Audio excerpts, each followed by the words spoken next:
Hello everyone, एक बार फिर से आप सबका बहुत बहुत इस्तकबाल है एसजी ऑनलाइन क्लासेस में। इस वीडियो का जो टॉपिक है वो है बिहार बोर्ड क्लास 10 की बुक रोशनी का चैप्टर नंबर 1 हिंदुस्तानी अदब का तसव्वुर।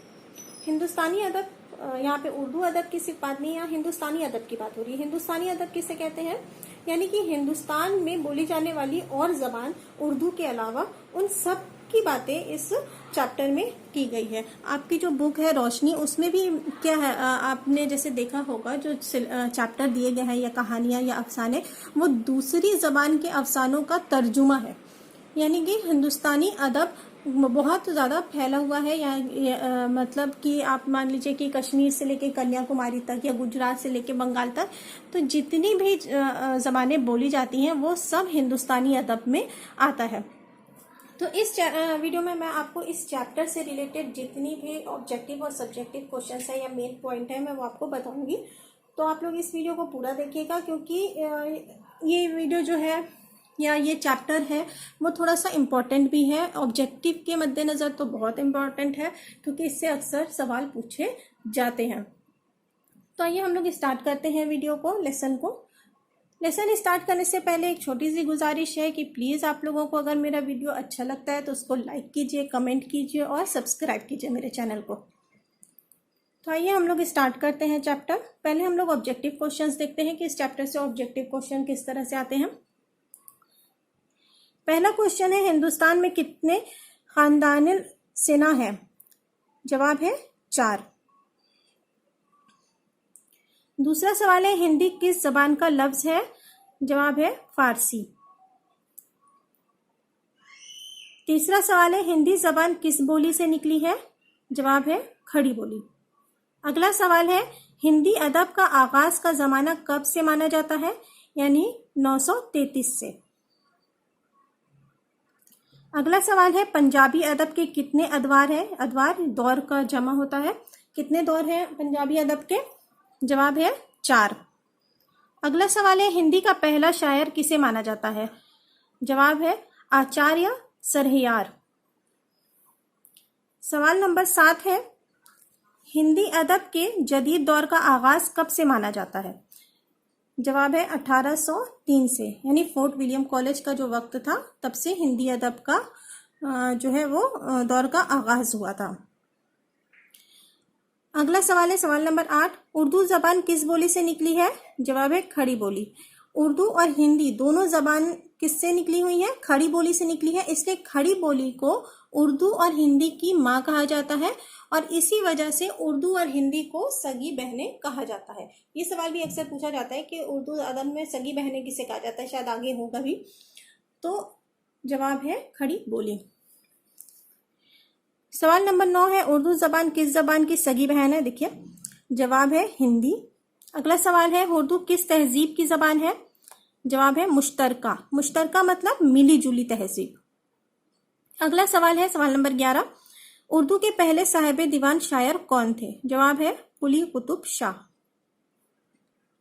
अगला सवाल है, उर्दू नस्र का आगाज किस सदी में हुआ? जवाब है 11वीं सदी में। सवाल नंबर 13, तेलुगु किस रियासत की जबान है? रियासत यानी स्टेट। तेलुगु किस रियासत की जबान है? जवाब है आंध्र प्रदेश। सवाल नंबर 14 है, मलयालम किस रियासत की जबान है? जवाब है केरल। अगला सवाल है सवाल नंबर 16, मैथिली किस रियासत की जबान है?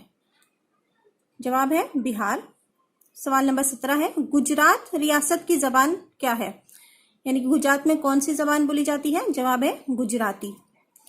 सवाल नंबर 18 है, कर्नाटक रियासत की जबान कौन सी है? जवाब है कन्नड़। तो आप लोग सोचे होंगे इसमें जबानों के बारे में क्यों मैं बता रही हूँ, क्योंकि ये चैप्टर के नाम से ही जैसे वाजे हो रहा है कि ये हिंदुस्तानी अदब, हिंदुस्तानी अदब क्या है? हिंदुस्तान में पाई जाने वाली, बोली जाने वाली, लिखी जाने वाली जो तमाम ज़बानें होती हैं, जिनमें लोगों ने, शायर ने, मुसन्निफ ने, अदीबों ने कलाम लिखे हैं, वो सब किसमें? हिंदुस्तानी अदब के अंदर आते हैं। तो इसमें जो आपकी बुक है रोशनी, उसमें भी आप देखेंगे कि कई स्टेट या ज़बान की जो की कहानियाँ हैं जिनका तर्जुमा आपको उर्दू में करके आपके सिलेबस में पेश किया गया है। तो अगला सवाल है, रियासत महाराष्ट्र की जबान है? जवाब है मराठी। सवाल नंबर 20 है, हिंदुस्तान की कौमी जबान क्या है? मदर लैंग्वेज जो कहा जाता है, तो इसका जवाब है हिंदी। सवाल नंबर 21 है, बिहार की दूसरी कौमी जबान क्या है? यानी कि बिहार की दूसरी MIL जो लैंग्वेज होती है, मदर लैंग्वेज कौन सी है? तो जवाब है उर्दू। अगला सवाल है, हमारे निसाब में कितने इलाकाई अदब के अफसाने शामिल है? देखिए, जैसे मैंने आपको बताया था, निसाब में यानी कि आपका जो सिलेबस है उसमें कितने इलाकाई मतलब किन किन इलाकों की यानी कि स्टेट की कौन कौन सी जबानों के अदब शामिल है? तो इसका जवाब है 6, यानी कि 6 जबानों का अदब है जिसका तर्जुमा उर्दू में करके आपके निसाब में शामिल किया गया है। सवाल नंबर 23 है, हमारे निसाब में कितने इलाकाई जबानों की नज़्में शामिल है? यानी कि नस्र में 6 है, 6 अफसाने, और नज्म में 5 नज़्में आपके सिलेबस में शामिल है। यानी कि रोशनी में पूरा कितना चैप्टर है? 12। पहला तो हिंदुस्तानी अदब का तसव्वुर है, उसको मिला करके 12 चैप्टर है। अगला सवाल है, वो कौन ऐसी इलाकाई जबान है जिसकी नज्म और नस्र दोनों हमारे निसाब में शामिल है? यानी कि कौन सी जबान है जिसका नस्र में भी यानी कि अफसाना भी है और नज्म भी हमारे निसाब, हमारे सिलेबस में है, इस बुक में है? जवाब है मलयालम जबान। इसका अफसाना भी है और इसमें इस मलयालम जबान की नज्म भी है जो तर्जुमा करके हमारे निसाब में शामिल है। सवाल नंबर 25 है, इनमें से उर्दू शायरी का पहला दबिस्तान कौन है? आप लोग सभी लोग जानते होंगे कि उर्दू शायरी के भी कितने दौर हैं या दबिस्तान हैं? 4। तो सबसे पहला उसमें कौन सा है? दबिस्तान दक्कन। सवाल नंबर 26 है, उर्दू में सबसे पहले नसरी किताब कौन सी है? जवाब है मिराजुल आशिकीन। सवाल नंबर 27 है, पंजाबी अदब का आगाज किससे हुआ? यानी पंजाबी अदब है वो किसने लिखना शुरू किया पहले? तो जवाब है इसका गुरु नानक से। तो ये थे ऑब्जेक्टिव क्वेश्चन जो अक्सर एग्जाम्स वगैरह में पूछे जाते हैं। अब नेक्स्ट हम लोग आते हैं सब्जेक्टिव क्वेश्चंस की तरफ। 1 नंबर और 2 नंबर और 5 नंबर का जो आपके एग्जाम्स में पूछा जाता है। आइए हम लोग देखते हैं सब्जेक्टिव क्वेश्चंस। तो जो सब्जेक्टिव क्वेश्चंस आते हैं वो उर्दू ज़बान या हिंदुस्तानी अदब में जो ज़बान से मुताल्लिक पूछे जाते हैं, उनमें से मैंने आपको एक ही जगह पे करके बताया, यानी कि ऑब्जेक्टिव और सब्जेक्टिव मुख्तसर और तवील सवालात जो है वो मैंने आपको एक ही में करी हूँ। आप अपनी ज़रूरत के हिसाब से उसको छोटा या बड़ा मुख्तसर या तवील आप कर सकते हैं। मैं आपको एक ही में पूरा, ताकि आपको अच्छे से समझ में आए, इसलिए मैंने थोड़ा सा उसको तवील करके लिखा हुआ है। आइए देखते हैं। पहला सवाल है, हिंदुस्तानी अदब किसे कहते हैं? जवाब है, हिंदुस्तान एक ऐसा मुल्क है जहां कई तरह की ज़बानें और कई तरह की बोलियां बोली जाती हैं, जिनकी तादाद सैकड़ों है। उन तमाम ज़बानों में रस्मुल ख़त भी अलग अलग है और जोग्राफियाई इलाके भी मुख्तलिफ हैं। तो आप ये सोचोगे सैकड़ों कैसे बोल दिया? क्योंकि देखिए यहाँ पे बोलियां भी बोला जा रहा है, ज़बान के साथ साथ बोलियां भी है। लोग कहते हैं ना, हर 20 किलोमीटर पर या 30 किलोमीटर पर 30 मील पर पानी और बोली जो है वो इंसान का बदल जाता है। तो हो सकता है हिंदी बोलती हो, लेकिन उनका बोलने का जो अंदाज होता है वो कहलाता है बोलियां। और ज़बान यानी कि जो हम भाषा यूज़ कर रहे हैं वो कहलाती है ज़बान। हिंदी ही ज़बान है, उसको बोलने के अलग अलग तरीके होते हैं। या उर्दू ज़बान है, उसकी बोलियां जो है वो हर कुछ थोड़ी दूर पे जाकर के वो बदल जाती है। कोई कुछ खींच के बोलता है, कोई जल्दी बोलता है, कोई धीरे बोलता है, तो वो कहलाती है बोलियां। इसलिए यहाँ पे सैकड़ों वर्ड यूज़ किया गया है कि हम बोलियां जो है हर कुछ दूर पे जाकर के बोली और पानी जो है वो बदल जाता है। तो हिंदुस्तान में है वो कई तरह की बोलियां बोली जाती हैं जिनकी तादाद सैकड़ों है। इन तमाम ज़बानों के रस्मुल ख़त भी अलग अलग है। रस्मुल ख़त किसे कहते हैं? रस्मुल ख़त का मतलब होता है लिपि। हम लोग हिंदी में उसको लिपि बोलते हैं, कि लिखने का जो तरीका होता है। जैसे कि हिंदी देवनागरी लिपि में आती है, संस्कृत वगैरह, और वैसे ही उर्दू जो है वो फारसी लिपि में होती है। तो लिपि जो कहलाती है वो कहलाती है, उसको उर्दू में हम लोग बोलते हैं रस्मुल ख़त, यानी कि लिखने का तरीका। इन तमाम ज़बानों के रस्मुल ख़त भी अलग अलग हैं और जोग्राफियाई इलाके भी मुख्तलिफ हैं।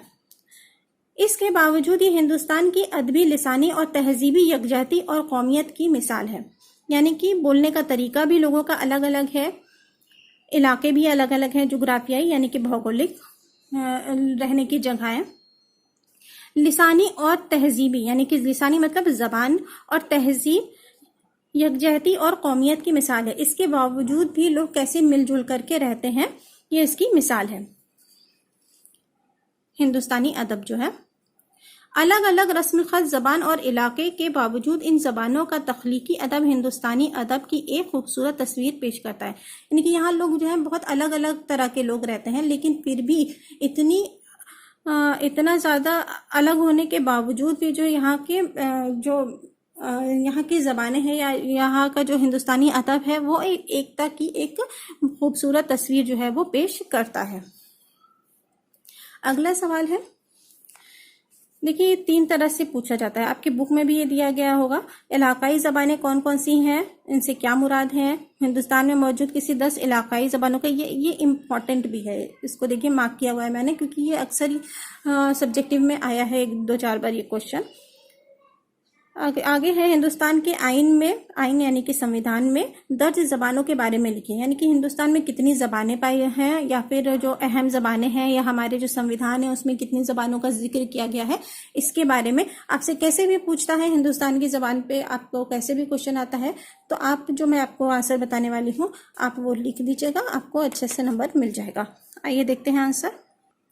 जवाब है, जब हम हिंदुस्तानी अदब की बात करते हैं तो इसमें वो तमाम ज़बानें और बोलियां शामिल हो जाती हैं जो हिंदुस्तान के मुख्तलिफ इलाकों में बोली जाती हैं। हिंदुस्तान में बोली जाने वाली ज़बानों और बोलियों की तादाद सैकड़ों है। मुल्क की आज़ादी के बाद आज़ाद हिंदुस्तान के हुक्मरानों ने एक वाज़ेह लिसानी पॉलिसी बनाई, जिस लिसानी पॉलिसी के तहत मुल्क के मुख्तलिफ इलाकों में जो इलाकाई ज़बानें बोली और समझी जाती हैं उसके लिहाज से लिसानी बुनियादों पर नई रियासतों की तश्कील की गई और आज़ाद हिंदुस्तान में 2 ज़बानों यानी हिंदी और अंग्रेज़ी को कौमी ज़बान का दर्जा दिया गया। इन दोनों कौमी ज़बानों के अलावा चंद ऐसी ज़बानों का भी इंतखाब किया गया जो वक्तन फ़ौक्तन ज़रूरत पड़ने पर उनका सरकारी हैसियत से इस्तेमाल किया जा सके। हिंदुस्तान के दस्तूर यानी कि संविधान में जो ज़बानें शामिल हैं उनमें उर्दू, हिंदी, आसामी, कश्मीरी, बंगला, उड़िया, तमिल, तेलुगु, मलयालम, कन्नड़, मराठी, गुजराती, मैथिली, संहाली, संस्कृत, सिंधी, कोंकणी और डोंगरी वगैरह है। दर्ज बाला ज़बानों में सिर्फ 14 ज़बानें हिंदुस्तान के आइन में दर्ज हैं। ये 14 ज़बानें हैं जो हिंदुस्तान के संविधान में दर्ज है। आइए इसको हम थोड़ा सा समझा भी देते हैं। यानी कि जब हिंदुस्तान आज़ादी के बाद जब हिंदुस्तान का बंटवारा मतलब हिंदुस्तान की तश्कील की गई या बनाया गया तो जो ज़बानें बोली जाती थी उनके हिसाब से स्टेट जो है वो बनाए गए। जैसे जितना जहाँ से जहाँ तक के लोग गुजराती बोलते थे उसको गुजरात स्टेट में शामिल कर दिया गया। जो लोग मराठी बोलते थे जहाँ जहाँ तक के लोग तो उस हिसाब से महाराष्ट्र स्टेट बना दिया गया। इसी तरह से उड़ीसा जितने लोग उड़िया बोलते थे वो उनको मिला करके उड़ीसा बना दिया गया। जितने लोग मलयालम बोलते थे उनको मिला करके केरला बना दिया गया। इसी तरह से जैसे लोग बंगाली बोलते थे तो जितनी दूर तक वहाँ तक के बंगाल बना दिया गया। तो इस तरह से जैसे जैसे ज़बानों के हिसाब से स्टेट बनाए गए हैं। इसीलिए आप जब जाएंगे तो देखेंगे गुजरात में गुजराती बोली ज़्यादा बोली जाती है या महाराष्ट्र में मराठी बोली ज़्यादा बोली जाती है। तो ये किस पे है, जब हिंदुस्तान की जो ये जब पॉलिसी बनाई गई हिंदुस्तान की तो एक ज़बानी पॉलिसी बनाई गई जिसके हिसाब से जो ज़बान जहाँ बोली जाती थी उसको एक स्टेट की शक्ल दे दी गई ताकि वहाँ के लोगों को अच्छे से उनका विकास जो है वो किया जा सके, उनको आगे बढ़ने में मदद की जा सके। इसी तरह से फिर हिंदी और अंग्रेज़ी ज़बान को कौमी ज़बान का भी दर्जा दे दिया गया क्योंकि हिंदी और अंग्रेज़ी ज़बान जो थी वो ज़्यादातर लोगों को समझ में आती थी और इसी दोनों ज़बानों का यूज़ हमारे जो आइन है या हमारा संविधान है उसको बनाने में किया गया है। इसके अलावा बहुत सारी ज़बानें थी लोगों की सहूलत के लिए, उनकी अपनी जो बेसिक ज़बानें थी, इलाकाई ज़बानें थी, उनको भी जो संविधान में जगह दी गई ताकि लोग अपना जो ज़रूरी है या कानूनी काम है वो अपनी ज़बान में भी कर सकें। इस तरह से हिंदुस्तान में हर ज़बान को अहमियत दी गई। तो इसी सब ज़बानों से मिलकर के हमारा हिंदुस्तानी अदब जो है वो बनता है। तो अगर आपसे ये पूछा जाए कि कैसे जो हिंद इलाकाई ज़बानें कौन कौन सी हैं, जैसे ये क्वेश्चन पूछा गया है, तो वो 14 जो ज़बानें हैं उनका आप नाम लिख देंगे, तो या किसी 10 इलाकाई ज़बानों का तो 14 नाम मैंने आपको बताया है वो कर दीजिएगा। या संविधान में कौन सी ज़बानें हैं तो उसका भी आंसर इसमें मिल गया। और इलाकाई ज़बानें किसे कहते हैं ये भी आपको अच्छे से समझ में आ गया होगा। आइए अब हम बढ़ते हैं नेक्स्ट क्वेश्चन की तरफ। अगला सवाल है, उर्दू के मायने क्या है, ये किन दो हरफों से मिलकर बनी है। जवाब है लिसानी एतबार से, यानी कि लिसानी यानी कि जो ज़बानी एतबार से। उर्दू तुर्की ज़बान का लफ्ज़ है। उर्दू के लग़वी माने हैं लश्कर के होते हैं। चुनांचा बाबर ने अपने खुदनोश्त तुज़क बाबरी में लश्कर के लिए उर्दू का ही इस्तेमाल किया है, यानी कि उर्दू के जो लफ्ज़ी मायने होते हैं वो होते हैं लश्कर के। जिस तरह लश्कर में हर तरह के फौजियों या आदमियों से मिलकर बनती है, तरह तरह के सिपाहियों से मिलकर बनती है, इसी तरह उर्दू ज़बान में भी कई ज़बानों के लफ्ज़ों को शामिल करके जो उर्दू ज़बान है वो बनी है। लेकिन हिंदुस्तानी तहजीब के कुछ जानकार उर्दू को संस्कृत ज़बान का लफ्ज़ करार देते हैं।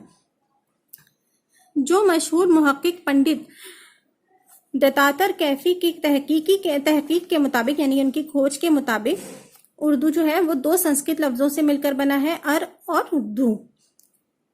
और दू के मुरक्कब से उर्दू की तश्कील होती है। संस्कृत में अर के माने सीना या दिल से हैं और दो के माने दो हैं, यानी कि दो दिलों या दो तहजीबों को या दो ज़बानों के मेल से हिंदुस्तान में या दो तहजीबों के मेल से उर्दू बनी है।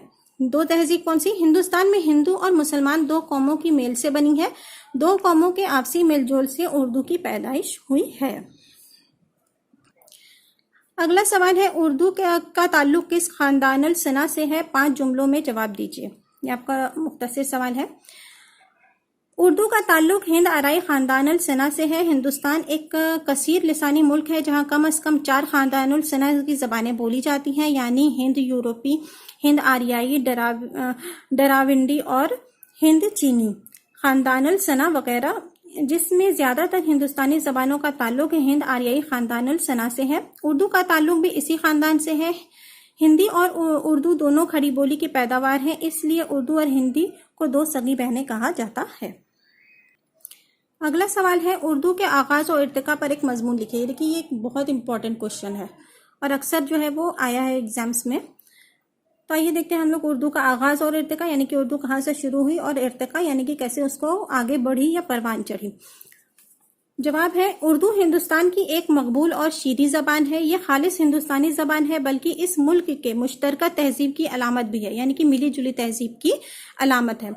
उर्दू की इब्तदाई परवरिश सूफियाए कराम की सरपरस्ती में हुई। इस ज़बान की आबियारी में जिन बुजुर्गाने दीन का हिस्सा लिया उनमें शेख ऐनुद्दीन ख्वाजा मोइनुद्दीन चिश्ती, कुतुबुद्दीन बख्तियार काकी, बाबा फरीदुद्दीन गंज शकर, हजरत निजामुद्दीन औलिया, हजरत अमीर खुसरो और ख्वाजा बंदा नवाज गेसु दराज वगैरह काबिल जिक्र है। यानी कि जो जब शुरू में उर्दू बोली गई तो इन लोगों का उर्दू ज़बान को इन लोगों ने बोलना शुरू किया, या इन लोगों ने उर्दू ज़बान को फ़रोग़ देना शुरू की, क्योंकि ये लोग ना मतलब एक तरह से ख्वाजा टाइप थे, या फिर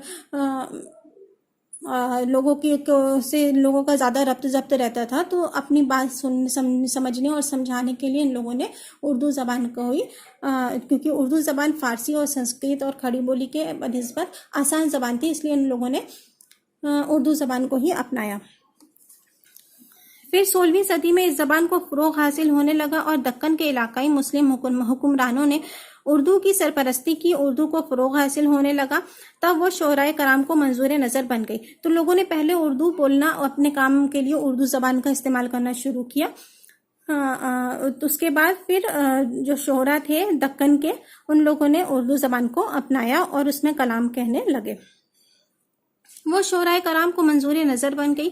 अमीर खुसरो को उर्दू का पहले शायर तस्लीम किया जाता है। इस तरह उर्दू शायर की महबूब ज़बान बन गई, क्योंकि ये थोड़ा आसान ज़बान थी बाकी ज़बानों के बनिस्बत। दक्कन के बाद उर्दू ने दहली का रुख किया और दहली में भी इसने दबिस्तान की शक्ल इख्तियार कर ली। इस दबिस्तान को फ़रोग़ देने वालों में शाह हातिम, आबरू, फ़ाइज़ दहलवी, मीर सौदा, दर्द गालिब और मोमिन वगैरह शोरा खास तौर पर काबिल ज़िक्र हैं। तो ये दहली के शोरा हैं, दबिस्तान दहली में। क्वेश्चन अगर आता है कि दबिस्तान दहली के शोहरा के बारे में बताइए तो वो कौन से हैं? शाह हातिम, आबरू, पायस दहलवी, मीर सौदा, दर्द गालिब, ये लोग दबिस्तान दहली के शायर हैं। दिल्ली की तबाही के बाद उर्दू का अदबी मरकज लखनऊ तब्दील हो गया, जहां आतिश नासिक और अनीस व दबीर ने इसे फरोग दिया। यानी कि पहले दबिस्तान दक्कन, उसके बाद दबिस्तान दहली, उसके बाद दबिस्तान लखनऊ। इसके बाद उर्दू अदब के अहद जदीद का आगाज होता है, जिसमें इकबाल, चकबस्त, शाद अजीम आबादी, जोश, मिजाज, फराग, फैज़ वगैरह ने उर्दू ज़बान को नई ऊंचाइयों पर पहुंचाया और उर्दू ज़बान का इर्तिकाई सफ़र आज भी जारी है। यानी कि आज भी लोग तरह तरह से कलाम लिख रहे हैं। अब लास्ट क्वेश्चन है हिंद और उर्दू के लिसानी रिश्तों का जायजा लीजिए। हिंद और उर्दू, जवाब है हिंदी और उर्दू हिंदुस्तान में बोली जाने वाली दो ऐसी जबानें हैं जिसे सगी बहन कहा जाता है। इस दोनों जबानों की माँ खड़ी बोली है। इन दोनों जबानों का ताल्लुक हिंद आर्याई खानदानुल सना से है। लिसानी एतबार से उर्दू और हिंदी दोनों ही खालिस हिंदुस्तानी जबानें हैं, दोनों खड़ी बोली से निकली हैं। अंग्रेजों ने लड़ाओ और हुकूमत करो पॉलिसी के तहत एक जबान जिसका नाम हिंदुस्तानी था, उसको दो अलग अलग जबान हिंदी और उर्दू में के नाम से बना दिया। हिंदुओं को यह समझाया गया कि तुम्हारी जबान हिंदी है और देवनागरी उसका रस्म खत है, और मुसलमानों को ये बताया गया कि तुम्हारी जबान उर्दू है और उसका रस्म खत फारसी है। इस तरह अंग्रेजों ने मजहबी बुनियाद पर एक ही माँ से पैदा दो बच्चे को दो हिस्सों में बांट दिया। यानी कि जो हिंदी और उर्दू है वो दरअसल एक हिंदुस्तानी ज़बान है, जो खालिस हिंदुस्तानी ज़बान है, जो कि पहले क्या था कि जो मुगलिया सल्तनत वगैरह थी वो फारसी ज़बान बोलती थी, और जो हिंदुस्तानी थे वो हिंदुस्तान में तरह तरह की, जैसे खड़ी बोली देवनागरी है या फिर अपनी जो इलाकाई ज़बानें थी उनका इस्तेमाल करते थे। तो ऐसी एक आम ज़बान नहीं थी जो लोगों को दोनों को समझ में आए, तो इसलिए जो है वो हिंदी और उर्दू ज़बान की जो है वो बनाई गई या वजूद में आई। तो वो पहले एक ही ज़बान थी हिंदुस्तानी, लेकिन अंग्रेज़ों ने क्योंकि यहाँ पे मतलब हिंदुस्तान में हमेशा से रहा है कि दो जो अलग अलग कौमें हैं, तो फिर उसको उनका नज़रिया अलग अलग है जिसका हमेशा सबने फ़ायदा उठाया है। तो उसको अंग्रेज़ों की जो पॉलिसी थी फूट डालो और राज करो, तो उन्होंने हिंदुओं को बोला कि हाँ ये तुम्हारी ज़बान हिंदी है, और मुसलमानों को क्यों बोला कि तुम्हारी ज़बान उर्दू है। तो इस तरह से एक हिंदुस्तानी ज़बान को उन्होंने दो टुकड़ों में बांट दिया। तो ये था आप लोग का पूरा चैप्टर। आई होप आप लोग को अच्छे से समझ में आ गया होगा पूरा चैप्टर। जो हिंदुस्तानी ज़बान पर ये पूरा चैप्टर जो है वो मुश्तमिल है कि हिंदुस्तान में कितनी ज़बानें पाई जाती हैं, कौन कौन सी हैं, और उर्दू और हिंदी ज़बानें वो कहाँ से पैदा हुई। तो अगर कैसे भी सवाल आता है, अगर आप इतना याद रखते हैं कि हिंदुस्तान में कितनी इलाकाई ज़बानें हैं और उर्दू ज़बान और हिंदी ज़बान की इब्तिदा और उनकी पैदाइश के बारे में, तो कैसे भी आए आप उसको कर सकते हैं। तो आई होप आप लोगों को ये जो थोड़ा सा लंबा हो गया है चैप्टर